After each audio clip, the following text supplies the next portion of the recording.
Sir, good morning. തന്നെ ഞാൻ പ്രതീക്ഷിച്ചു. കാര്യങ്ങളൊക്കെ ഞാൻ പറയാതെ തന്നെ അറിഞ്ഞു കാണുമല്ലോ. പോലീസ് പ്രൊട്ടക്ഷൻ തരാനാണ് ഞങ്ങളുടെ തീരുമാനം. എനിക്കൊരു പ്രൊട്ടക്ഷനും വേണ്ട. ഇത് എന്റെ എസ്റ്റേറ്റാ. അതുകൊണ്ടാ എന്റെ കൂടെ ഈ വക്കച്ചനല്ലാതെ വേറെ ആരും ഇല്ലാത്തത്. ഇവിടുന്ന് പുറത്തേക്ക് ഇറങ്ങിയാൽ എന്റെ ചുറ്റും ഉണ്ടാവും എപ്പോഴും 100-150 പേർ, പാർട്ടി പ്രവർത്തകർ. അവര് നോക്കിക്കോളൂ ഈ ശരീരം. സാർ കരുതുന്ന പോലെ നിസ്സാരക്കാരനല്ല അപ്പൻ മേനോൻ. താൻ ഈ കൈ കണ്ടോ? ഇതുകൊണ്ടൊരെണ്ണം മനസ്സറിഞ്ഞ് പൊട്ടിച്ച പിന്നെ അവനില്ല. താൻ പറഞ്ഞ അപ്പൻ മേനോൻ. താൻ ചെല്ല്, എന്റെ ജീവൻ ഞാൻ രക്ഷിച്ചോളാം. അയാൾ അങ്ങനെയൊക്കെ പറയും. നമ്മൾ ചെയ്യാനുള്ളത് ചെയ്യണം. സർ,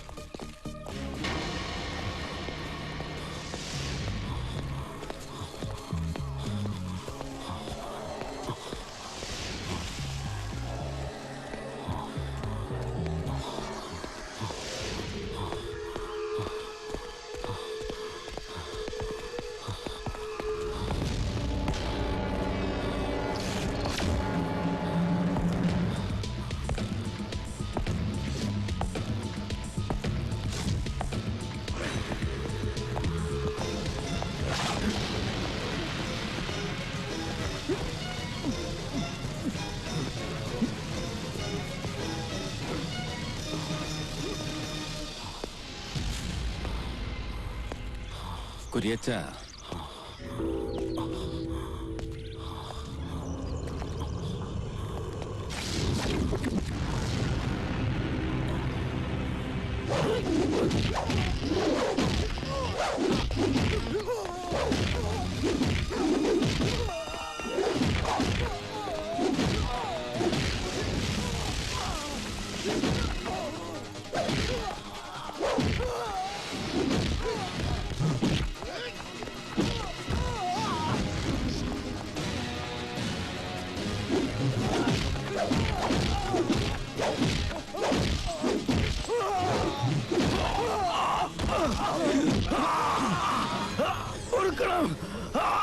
എന്നോട് പൊറുക്കുന്നത് പ്രതിയോഗിയോട്. ശത്രുവിന്റെ വിധി മരണമാണ്. എന്റെ വൈകിയെ കൊന്ന നിനക്ക് മാപ്പില്ല. വൈകിയെ കൊന്നത് ശരിയാ, ഞങ്ങളത് ചെയ്തത്. പക്ഷേ ഞങ്ങളെ കൊണ്ടത് ചെയ്യിക്കായിരുന്നു. ആര്? ആര്?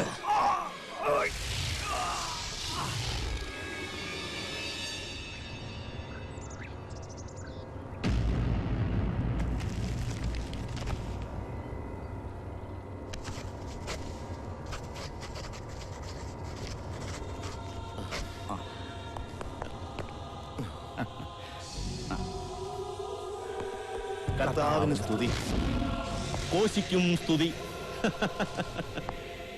പള്ളിയും പട്ടക്കാരും അജഗണങ്ങളും അൽമായരും പിന്നെ കർത്താവിനെ മാർക്കറ്റ് ചെയ്ത് വാരിക്കൂട്ടിയ സ്വത്തും സ്ഥാപനങ്ങളും ട്രസ്റ്റുകളും ഒക്കെ കൃത്യമായിട്ട് അങ്ങ് വീതിച്ചെടുക്കാൻ പാകത്തിൽ ഒരു മാന്ത്രിക ഫോർമുല ഉണ്ടാക്കിയ ഈ പാവം ബഹിരാഷ്ട്ര ബിസിനസ്സുകാരനല്ലേ തിരുമേനി ആദ്യം സ്തുതി പറയേണ്ടത്? വാസ്തവം കോശിക്ക് തന്നെ അത് പറയേണ്ടത്. കോശിയല്ല, കോശി എബ്രഹാം കോശി. സത്യക്രിസ്ത്യാനിയാണെങ്കിലും സംഖ്യാജ്യോതിഷത്തിൽ കുറച്ചേറെ വിശ്വാസമുണ്ട് തിരുമേനി എനിക്ക്. മറ്റുള്ളവർ, അത് നിങ്ങളായാലും അവരായാലും ആരായാലും, മുഴുവൻ പേരിൽ വിളിക്കുന്നതായി എനിക്ക് രാശി. എന്നാ പിന്നെ ഞങ്ങൾ അങ്ങോട്ട്. ഓ ആയിക്കോട്ടെ. പിന്നെ പ്രസ് ക്ലബിൽ പത്രക്കാർ വെയിറ്റ് ചെയ്യുന്നുണ്ട്. പറയണോ അവരോട്? വിവിധ ജാതി മതങ്ങളിൽപ്പെട്ട കർത്തയും നമ്പ്യാരും സാഹിബും ഗുരിയച്ചനും കൂടി സെറ്റിൽ ചെയ്തു പള്ളിത്തർക്കമെന്ന്. കിടക്കട്ടെ, അവരുടെ രാഷ്ട്രീയ ജീവിതത്തിലും ചരിത്രത്തിന്റെ വകയൊരു കയ്യൊപ്പ്. ആയിക്കോട്ടെ.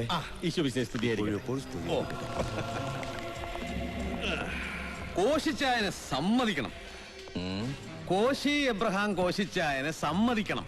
സർക്കാരിനും കോടതിക്കും കഴിയാത്തത് കോശിക്ക് കഴിയും. ഈ കോശി എബ്രഹാം കോശിക്ക് കഴിയും. അതവിടെ നിൽക്കട്ടെ, നമുക്ക് നമ്മുടെ കാര്യത്തിലേക്ക് കിടക്കാം. ശിവഗംഗ, അവിടെ ഞാൻ ആഗ്രഹിച്ച രീതിയിലല്ല കാര്യങ്ങൾ മൂവ് ചെയ്യുന്നത്. ഭരതരാജ ചെട്ടിയാർ, ബാലസിംഗം, കൃഷ്ണമൂർത്തി കാർ ഫാക്ടറി പണിയാൻ ശിവഗംഗയെ കുടിയൊഴിപ്പിച്ച് എനിക്ക് തരാമെന്ന് ഏറ്റിരുന്ന പാണ്ടിനാട്ടിൽ എന്റെ ലെഫ്റ്റനൻസ് അവരിന്നകത്താ. കാരണം അവൻ അപ്പൻ മേനോൻ. നമ്പ്യാരെ, നിങ്ങൾ പോണോ അവനെ കാണാൻ? എന്നിട്ടൊരു ഫോർമുല ഉണ്ടാക്കണം, ഒത്തുതീർപ്പിന്റെ ഫോർമുല. സമ്മതിച്ചില്ലെങ്കിലോ? സമ്മതിപ്പിക്കണം. അറിയാലോ, ഈ കോശി ഒത്തുതീർപ്പിന്റെ രാഷ്ട്രീയമേ എവിടെയും കളിച്ചിട്ടുള്ളൂ. ഒത്തുതീർപ്പില്ലാത്തത് കോശി എബ്രഹാം കോശിച്ചായനോട് എതിർക്കുന്നവരോട് മാത്രം. അതെ, ശിവഗംഗ മാത്രമല്ല, ഒരുപാട് ഗ്രാമങ്ങൾ വേറെയും കണ്ണു പറ്റിച്ചു വെച്ചിട്ടുണ്ട് ഞാൻ. ഇന്ത്യ മഹാരാജ്യത്തിന്റെ ഭൂപടത്തിൽ 50 കോടി ജനങ്ങളുടെ ഒരു ഇന്ത്യ, കാശുകാരന്റെ ഇന്ത്യ, സമ്പന്ന ഇന്ത്യ, രാജ്യാന്തര കോക്ടെയിൽ പാർട്ടികളെ വിദേശികൾക്കെന്നും പൂവർ ഇന്ത്യ എന്ന് പുച്ഛിക്കാൻ പാകത്തിൽ പന്നി പെറ്റ് പെരുകുന്ന പോലെ പെരുകി പെരുകി നമ്മുടെ രാജ്യത്തിന്റെ വികസന കുതിപ്പിനെ തടയിടുന്ന ബാക്കി ജനമുണ്ടല്ലോ, ബിലോ പോവർട്ടി ലൈനിന്റെ മേൽക്കൂരയ്ക്കും താഴെ താമസിക്കുന്ന ഒന്നിനും കൊള്ളാത്ത ഇത്തിൽ കണ്ണികളായ ദരിദ്രജനം, അവര് പോണം. അത് പ്രകൃതി കൊണ്ടുപോയാലും ശരി, നമ്മൾ കൊണ്ടുപോയാലും ശരി, പോണം.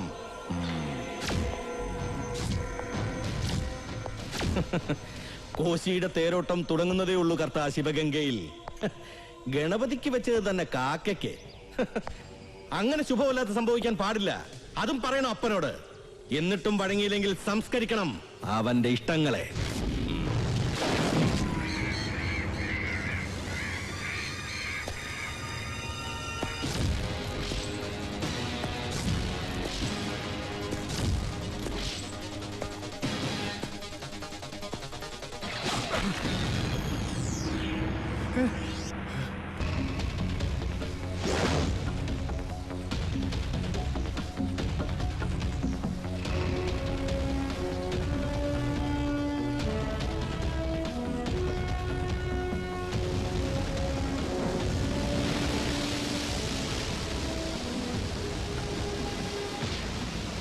നോക്കണ്ട സാർ, നല്ല ബലത്തിൽ തന്നെയാ കെട്ടിയിരിക്കുന്നത്.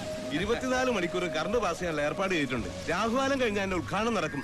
ഞങ്ങൾ അത് നടത്തിയിരിക്കും. പിന്നെ നാട്ടുകാർ വന്ന് വിളിക്കൊന്നും പേടിക്കുകയും വേണ്ട. സിംഗൂർ, നന്ദിഗ്രാം, ഏറ്റവും ഒടുവിൽ ശിവഗംഗ, അവിടെയൊക്കെ ജനങ്ങളിൽ നിന്നുണ്ടായ തിരിച്ചടി ഇവിടെ സംഭവിക്കരുതെന്ന് നിർബന്ധമുണ്ട് എനിക്ക്. അതുകൊണ്ടാ മണൽ ഖനനം തുടങ്ങും മുമ്പ് എല്ലാ രാഷ്ട്രീയ പാർട്ടിയിലും പെട്ട നിങ്ങളുടെ സഹായം ഞാൻ അഭ്യർത്ഥിച്ചത്. ഞങ്ങൾ എന്നും ഉണ്ടാവും ഒപ്പം. ഈ സ്ഥലം ഇതെന്നെ സംബന്ധിച്ചിടത്തോളം വെറുമൊരു ബിസിനസ് സൈറ്റ് മാത്രമല്ല. ഇവിടെ വെച്ചാ പണ്ടെന്റെ അപ്പച്ചനെ ഗുണ്ടകൾ കുത്തിവീഴ്ത്തിയത്. അന്ന് ഞാൻ ചെറുതാ. മരിച്ചു കിടന്ന അപ്പച്ചന്റെ ശരീരം കെട്ടിപ്പിടിച്ച് കരയുമ്പോ അറിയില്ലായിരുന്നു എനിക്ക് ഈ കടൽ തീരം മുഴുവൻ സ്വന്തമാക്കാൻ പാകത്തിൽ ഞാൻ വളർന്നു വലുതാകുമെന്ന്. ഇന്നാ എന്റെ അപ്പച്ചന്റെ ഓർമ്മ ദിവസം. അതുകൊണ്ടാ തിരക്കുകൾ ഒരുപാടുണ്ടായിട്ടും അതൊക്കെ മാറ്റിവെച്ച് ഞാൻ വന്നത്. നിങ്ങൾ ചെന്നോളൂ, രാഹുകാലം കഴിയാൻ നേരമായി. ശരി സാർ. ശരി സാർ. ശരി സാർ.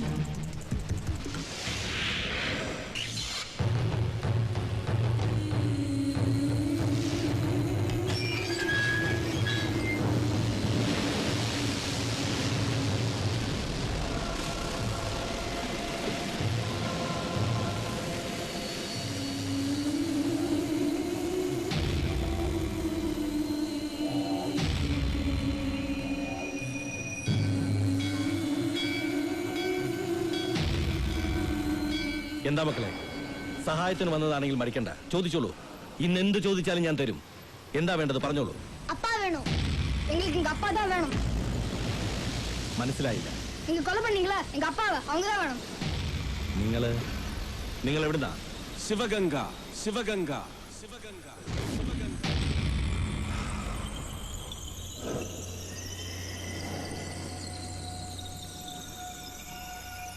ഓർക്കുന്നില്ലേ നീ ശിവഗംഗയെ? കാർ ഫാക്ടറി പണിയാൻ നീ കുരുതിക്കളമാക്കിയ ശിവഗംഗ അവിടുത്തെ കുട്ടികളായിരുന്നു.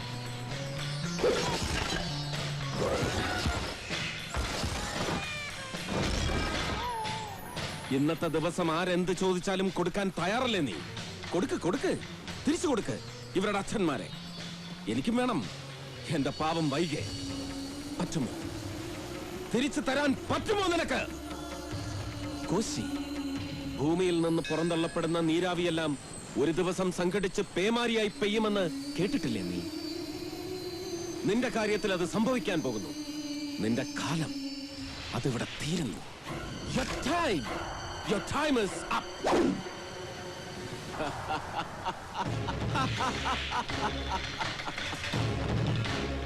എന്റെ കാലം അത് കുറിക്കാൻ മാത്രം നീ വളർന്നിട്ടില്ല പൻ.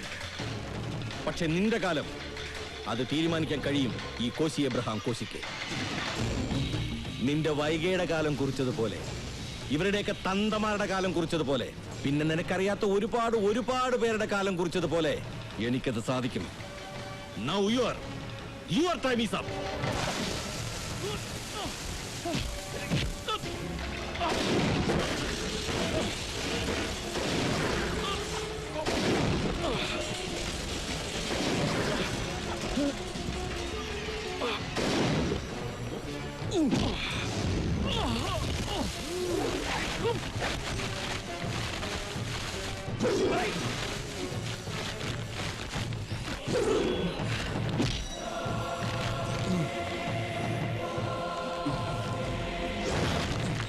പിഴയ്ക്കാത്തതൊന്നേ ഉള്ളൂ, കാലം. ഇനി നിനക്ക് നിന്റെ യാത്ര ആരംഭിക്കാം. മറ്റൊരു കാലത്തിലേക്കുള്ള യാത്ര, മരണയാത്ര.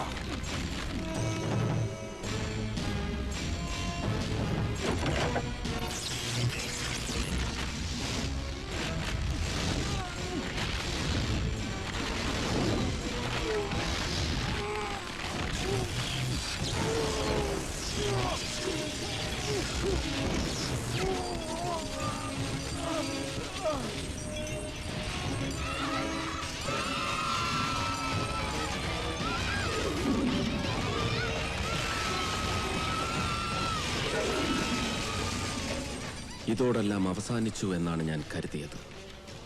പക്ഷെ ഗവർണർ അനുവദിച്ച ഇളവോടെ ജയിൽവാസം കഴിഞ്ഞ് പുറത്തിറങ്ങിയ ഞാൻ കണ്ടത് പുതിയൊരു കാലത്തിന്റെ പിറവിയായിരുന്നു.